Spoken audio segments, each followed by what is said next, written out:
Hi guys, good afternoon.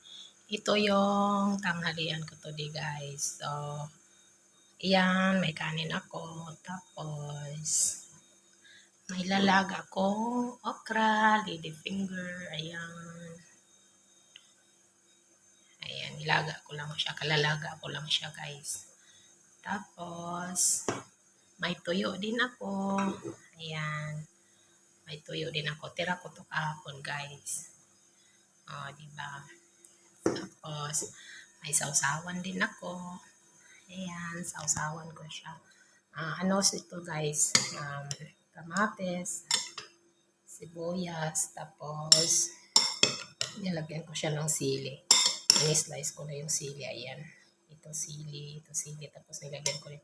Kasi minsan kinakain ko siya ng ganyan guys, kaya hindi, inayaan ko siyang hindi ko siya ini-slice. Gusto ko siya ganyan lang. So, ito yung kamates, sibuyas, at saka soya sauce at saka vinegar. So, ito yung ano ko. Ito yung sausawan ko ng okra.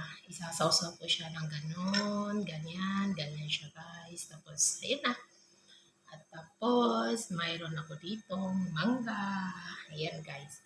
Nakapita ko ng mangga. Parang hindi pa siya masyadong hilaw. Yung kalibangan ba sa amin sa Bisaya, kalibangan, hindi ko alam. Yung ano, basta ayan. So, ito yung ano ko today. Tanghalian ko today. O, diba? So, mangga. Ayan. Naman siya.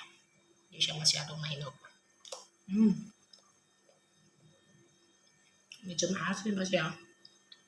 Parang feel ko na gusto ko ang kakain ng maasim. So, ayan. Nakita ko kanina sa doon sa supermarket na maliit. No? So, binili ko siya.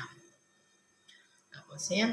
Ito yung tanghalian ko, guys. So, syempre, isang